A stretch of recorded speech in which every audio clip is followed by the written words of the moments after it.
Hello students, welcome to Ashwamik Vidyalaya. Myself Surekha Patel, and today we are going to start our new lesson, chapter number 7, Consumer in the Market. Students, you all have to be gathering, went to the market with your parents and friends. That you have to be purchasing different things at a time. Okay, so you have to be noticing that from which product, making from, out of what. ये आप लोगों ने कभी mind लगाया है कि ये किस में से बनता है या फिर ये कहाँ से आता है मार्केट के अंदर। तो friends, consumer in the market, consumer यानी उपभोक्ता यानी कि कस्टमर, ग्राहक। तो ये जो कंज्यूमर है वो मार्केट के अंदर जाता है तो क्या देखता है, कौन सी चीज़ें देखता है, कैसे परचेसिंग करता है, ये सारी बातों का जो अभ्यास है हम लोग ये लेसन के अंदर करेंगे। यहाँ पे आप लोगों को एक टेबल दिया हुआ है जिसके अंदर सीरियल है, नेम ऑफ द थिंग्स दिए गए हैं, प्रोड्यूस इन, ये जो भी चीज़ परचेस करते हो वो कहाँ से बनती है, फार्म में से डायरेक्ट मार्केट के अंदर आती है या फिर फैक्ट्री में प्रोड्यूस होके फिर मार्केट के अंदर आती है। And where will you buy this thing from and Y, ये चीज़ आप लोग क्यों परचेस करते हो। तो ये आप लोगों को नोटिस करना है। दिस इज द, जैसे कि आप लोग मार्केट जाते हो और परचेस करते हो तो उसके बारे में आप लोगों को ध्यान लगाना है। Here we have to be see the vegetable markets. Vegetable market आप लोगों को दिखता है, जो वेजिटेबल्स है, जो हमारे एग्रीकल्चर कंट्री यानी हमारे जो फार्मर्स है वो फार्मर्स सीधे ये सब्जी मंडी के अंदर ये डायरेक्टली जो मार्केट के अंदर पहुंचाते हैं। और हम लोगों को नीचे एक मॉल दिख रहा है, तो ये मॉल के अंदर अलग अलग शॉप्स रहती है, जैसे कि clothing shops, luxurious items shops, gold ornament shops, बराबर। तो ये जो है वो डायरेक्ट नहीं मार्केट के अंदर आती है, लेकिन उसके लिए फैक्ट्री होती है, प्रोडक्शन फार्म होता है, मैन्युफैक्चरिंग इंडस्ट्रीज दी गई है और ये जो सारी चीज़ें हैं वो वहाँ से बन के फिर मार्केट के अंदर आती है। तो आप लोगों को भी इस तरीके से ये रिलेशन करना है। अभी स्टूडेंट्स, जब भी आप लोग मार्केट के अंदर परचेस करने जाते हो तो आप लोग प्रोडक्ट देखते हो, उसका नाम देखते हो, कौन सी कंपनी का है वो देखते हो। तो ये सारी चीज़ें यानी information regarding to the product you have to be get it. Okay, तो यहाँ पे हम लोग आज ये मार्केट के अंदर जो अवेलेबल चीज़ है तो कंज्यूमर को कौन सी चीज़ों का ध्यान रखना चाहिए वो देखना है। We purchase many things from different types of market like shops in societies, weekend markets, big shopping complex and shopping malls. आप लोग जनरली वीकेंड के अंदर जाते ही होंगे। One has to pay money to purchase good from this market, और यहाँ से जो भी चीज़ है वो परचेस करने के लिए हम लोगों को जो पैसे है वो पे करने पड़ते हैं। The person who page and purchase a product is called consumer. जो भी पर्सन कोई भी चीज़ के अगेंस्ट में पैसा पे करता है और वो प्रोडक्ट परचेस कर लेता है, खरीदता है, तो उसे क्या कहा जाएगा, consumer. Invariably, it is observed that in spite of spending money, consumers are not satisfied with the product they purchase or don't get their money worth from the market. हम लोग जैसे ऑब्जर्व करते हैं कि हम लोगों ने जैसे कोई प्रोडक्ट परचेस किया है, बराबर, उसके लिए पैसे खर्च किए हैं, लेकिन अगर हमको उसमें से सेटिस्फेक्शन नहीं मिलता है तो उस समय जब हम लोग जाके जो भी ट्रेडर होते हैं उसको अगर हम लोग बताते हैं कि भाई ये चीज़ ऐसी है, तो सामने से हम लोगों को कभी भी जो मनी हम लोग ने परचेस किया है वो रिवॉर्ड में मिलता नहीं, ये सामने नहीं मिलता है। As a consumer we ought to get a good quality products and not suffer a loss.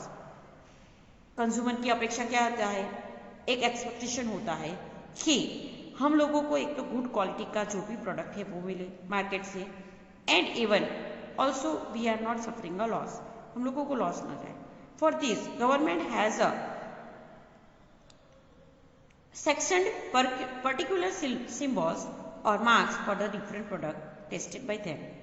इसके लिए गवर्नमेंट के द्वारा अलग अलग जो चीज़ है उसको सिंबलाइज किया गया है और उसको सेक्शन किया गया है पर्टिकुलर सिंबल से, जिसकी वजह से हम लोगों को हर एक चीज़ जो है वो टेस्टेड और गुड क्वालिटी रिगार्डिंग जो है वो गारंटीड मिलती है। जैसे कि यहाँ पे हम लोगों को कुछ सिंबल्स दिए गए हैं। सबसे पहले हम लोग देखते हैं the this logo is use for ag mark and it is known as a use for agriculture product. Second one, that is a ISI. You all have to be aware that ISI symbol is a use for household product and it is a certified logo, wool mark symbol is used for the woolen clothes and BIS hallmark is used for silver and gold ornaments. तो इस तरीके से ये जो लोगो है उससे हम लोग पता कर सकते हैं कि जो चीज़ हम लोग मार्केट से परचेस कर रहे हैं वो गारंटेड है. Usually the things mark by these symbols are not bad in a quality and quantity. जिससे हम लोग ने देखा कि हम लोग इसके ऊपर ट्रस्ट कर सकते हैं because it is a recognise by our government. हम लोग जो लोगो देखते हैं यानी कि जब भी हम लोग कोई प्रोडक्ट खाने की चीज़ लेते हैं मार्केट से तो हम लोगों को उसका जो रैपर है उसके ऊपर दो तरीके के सिंबल्स देखने को मिलेंगे. एक तो ग्रीन और second red. There is a green colour mark for vegetables edible and there is a red colour mark for non vegetable edible. जो भी हम लोग प्रोडक्ट परचेस करते हैं उसके ऊपर ग्रीन मार्क है तो वो आइडेंटिफाई करता है कि ये वेजिटेरियन है, प्योर वेज है. और अगर उसके ऊपर रेड मार्क है that should be indicate that is the product it's a non veg. Okay, तो इस तरीके से आप लोगों को भी मार्केट के अंदर जाना है. मार्केट के अंदर से सम प्रोडक्ट परचेस करते हो तो वो प्रोडक्ट की प्रिंटेड प्राइस क्या है, उसकी मैन्युफैक्चरिंग कंपनी क्या है. आप लोग 2 kg का लेते हो तो 2 kg के ऊपर नेट वेट कुछ अलग होगा जैसे कि 190.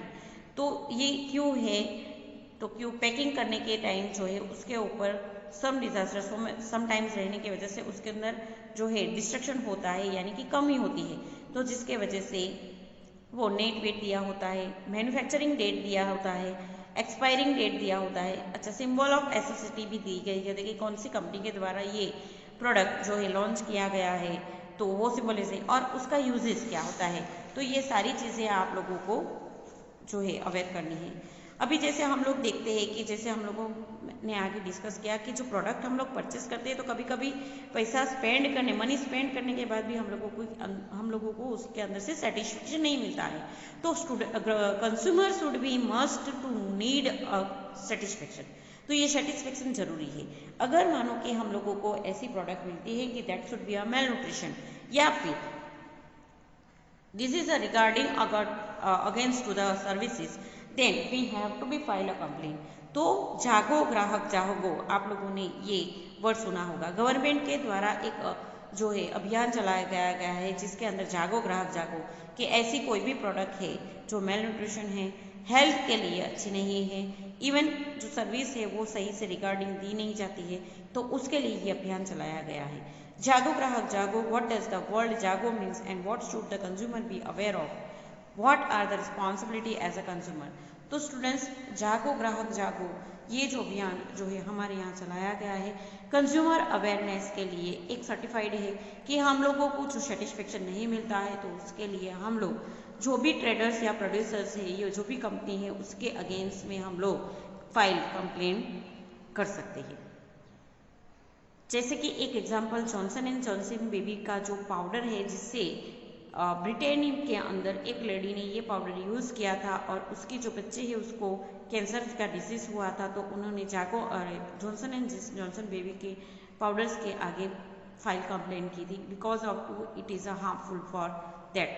और जिसके वजह से उसके प्रोटेक्शन में यानी कि कोर्ट ने जो है वो Johnson and Johnson baby company के ऊपर फाइल कंप्लेन करके उसके ऊपर जो है स्टे लगा दिया था और उसका जो नोटिस जो है वो जारी की गई थी और उसके सामने जो है वो प्रोटेक्शन दिया गया था.